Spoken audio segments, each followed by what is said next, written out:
So nung isang gabi lang or kagabi lang, nabalita na eto na ang bagong import ng Hinebra, si Riley Grigsby. Pero eto na agad ngayon, nasa practice na agad ng Hinebra.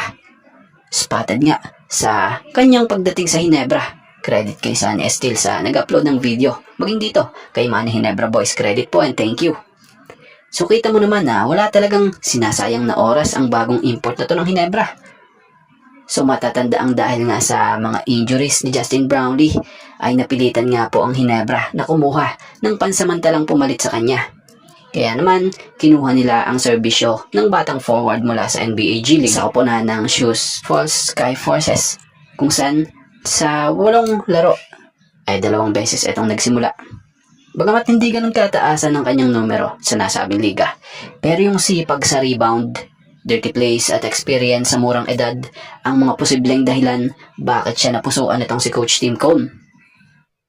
So kahapon lamang ay opisyal nang nakapag-debut muli sa PBA. At eto, sa bagong koponan niya ng pinaglalaroan ngayon, itong si Jan Amores. Matatanda ang pumirma ang naging controversial player at 27-year-old na si Jan Amores para sa team ng Titan Ultra ilang araw bago mag-umpisa ang kampanya ng kanilang koponan bago ang PBA Season 50 Governors Cup. So matatandaan namang si Jan Amores ay nasangkot noon sa isang insidente. So hindi na natin tatalakayin kung ano yung insidenteng yun dahil for sure alam din nyo naman yun kung ano yun. Dahil sa nangyayari nga po, ayun, binawian noon ng professional license ng GAB etong si Jan Amores. Maging sa PBA, sinuspende ito na noong October 11, 2024 nang walang takdang panahon at walang sahod. Kung saan, nasa team ito noon ng Northport noong mga panahong yon. So dahil sa nangyari, nakalaya at nakapagpiyansa din ang nasabing manlalaro. Doon niya nga po naranasan ang buhay ng may pagsisisi, kung saan kagandahan sa ginawa niya, sa kabila ng kontrobersiya, ipinakita niya ang kanyang hangarin na makabawi sa pamamagitan ng mga outreach program. Yun nga, yung pagtulong sa kapwa. Bukod doon, sumailalim din siya sa mga psychiatric evaluation. So, kagandahan doon, ito yung pinakamagandang ginawa niya, yung lumapit kay Lord. Dahil, tama naman yun. Dito sa lupa, may mga kamalian talaga tayong nagagawa. Ang kagandahan, hanggat maaga pa, hanggat may buhay, may chance talaga na lahat para magbago. So kaya naman, fast forward nga tayo. Nang muling mabigyan siya ng pagkakataon at maibalik sa kanya ng GAB ang kanyang professional license para makapaglaro muli sa mga Pro League at makabalik sa PBA, dito mo masasabi na nagbago at magbabago pa nga yan.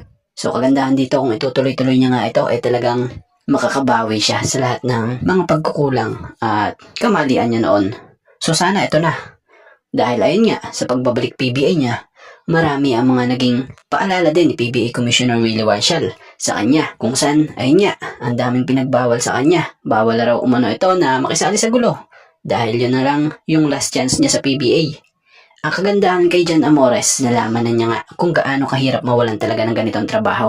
So pinaghirapan niya nga raw umano ang 2 taon bago maibalik sa kanya ang lisensya niya mula sa GAB at sa PBA. Umabot pa nga raw noon na akala niya wala na siya base nga sa naging interview rito. Kung saan nawala na nga raw rin siya ng pag-asa na makabalik sa PBA at kung makakakuha pa nga daw siya ng GAB license niya. So kumapit nga daw siya talaga kay Lord, kung saan lumakas din yung pananampalataya niya. Sa mga hindi nga po nakakaalam the former Northport at ngayon Titan guard player na.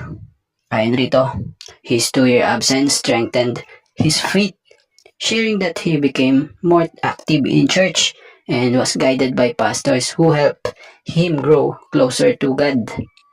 So kaya naman, nitong dumating nga po, or dumating na ang oras at maglaro na si Jan Amores para sa team ng Titan Ultra dito sa PBA Season 50 Governors Cup nitong Biyernes. Kaya sa pagpasok niya nga po sa gitna ng laro versus Terra Firma, sa loob lamang ng mahigit 9 na minuto, gumawa nga agad siya ng 5 points at 2 rebounds.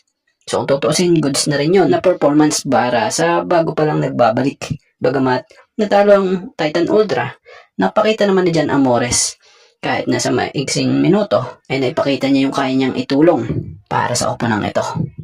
So congrats para kay Jan Amores sa kanyang pagbabalik PBA. Riley Grigsby. Siya na nga ang tatayong import ng Barangay Ginebra San Miguel for the season-ending tourney habang nagpapagaling at nagre-recover itong kilalang Ginebra resident import na si Justin Brownlee due to leg injuries.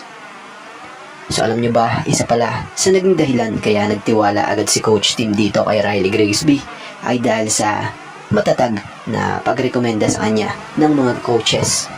He's 26 years old and has had NBA G League experience. Tapos inirekomenda siya ng mga coaches. So sino ba namang hindi magtitiwala, di ba? Ibig sabihin lang, may husay na nananalaytay sa paglalaro ng basketball sa player na ito.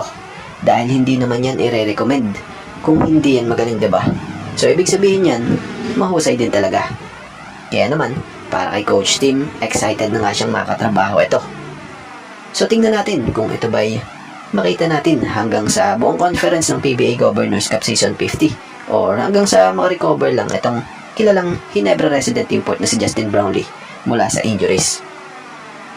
So matatandaan namang si Justin Brownlee hindi pa nga po or hindi nga po nakapaglaro against Australia due to hamstring strain and peroneal tendinopathy on his right leg and left knee, swelling and cartilage defects batay sa naging update nga noong July 5 ng SBP.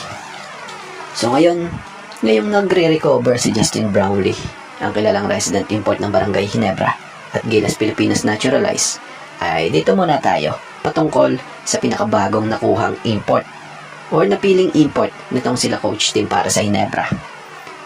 Sa mga hindi familiar or hindi nakakakilala pa kay Riley Grigsby, a 26 years old forward who most recently played for the Sioux Falls Skyforce in the NBA G League, a full D1 scholar at Seattle University.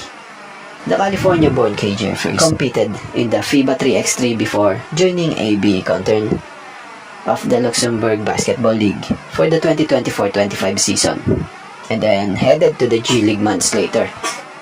He started his 2025-26 campaign with the Santa Cruz Warriors before joining the Skyforce to conclude his first foray in the Developmental League. So batay nga sa ilang mga profiles na lumalabas online, ito nga po ay may taas na 6'5". So si Grigsby expected to na landin Manila soon. So tingnan natin kung anong laro ang may papakita nito sa Barangay Ginebra sa kanyang debut game sa July 19 against Phoenix Super LPG Fuel Masters na siyang gaganapin nga sa Smart Araneta Coliseum.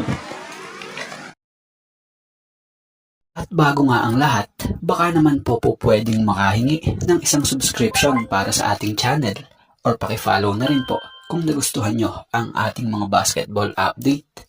At kung ito na may makakabigat para sa inyo, kahit isang like and share na lamang po. Maraming salamat po.